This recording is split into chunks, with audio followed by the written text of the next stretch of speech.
If you're after an executive estate, it's quite difficult to look past the Ford Mondeo and the Skoda Superb, but Kia have got a third option for you. It's this, the Optima Sportswagon. It's based on the saloon, offers plenty of space, a low price and a luxury interior. So let's see if it's any good.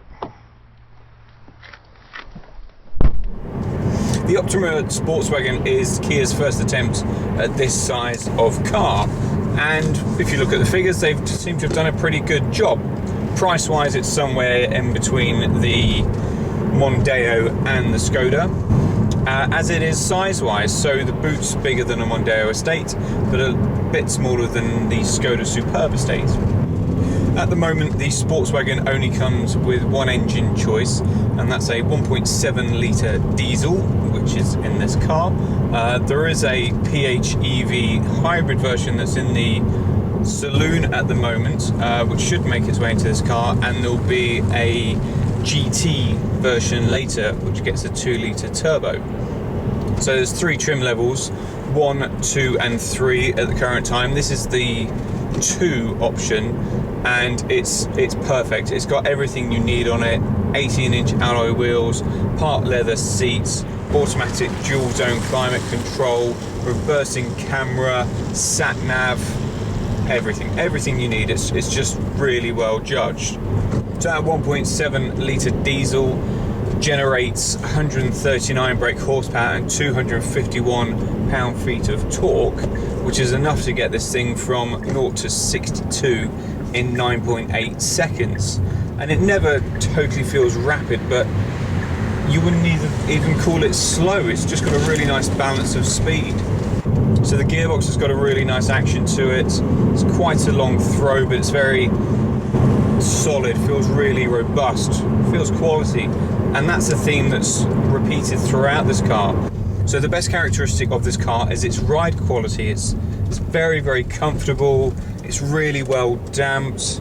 It deals with even the biggest potholes with absolutely no fuss. Around town and at lower speeds, it can be a little bit more fidgety. The Sportswagon also benefits from quite a tidy handling package. There's not too much roll, it stays pretty flat and feels quite agile.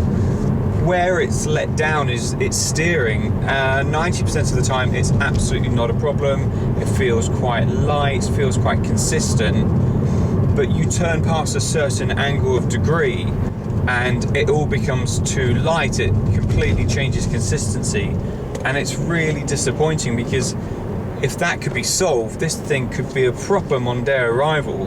But while that's still there, the Mondeo just trounces it for drivability, which is such a shame. Sitting in here, I could be in any German executive saloon. It's got elements of Audi and BMW in its control design and damping. There's a Jaguar swish around of the dashboard, and it all feels very high quality. It does feel like an executive car, and it feels much better than you'd expect from something like a Korean manufacturer. The seats are very comfortable. I've got part leather seats here. There's lumbar support, and on this trim level they're electrically operated, and that includes a tilt as well. There's plenty of headroom.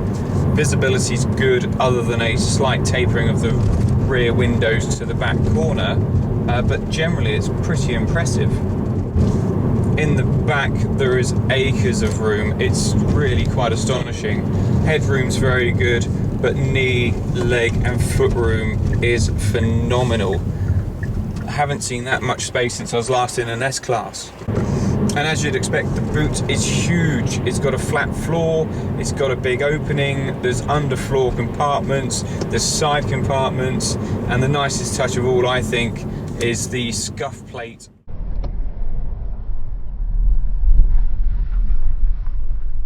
The Optima Sportswagon really does have a lot going for it.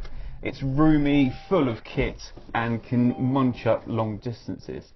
Mondeo is more entertaining to drive, and a Skoda is probably a better all-rounder, but value for money, this really does tick a lot of boxes.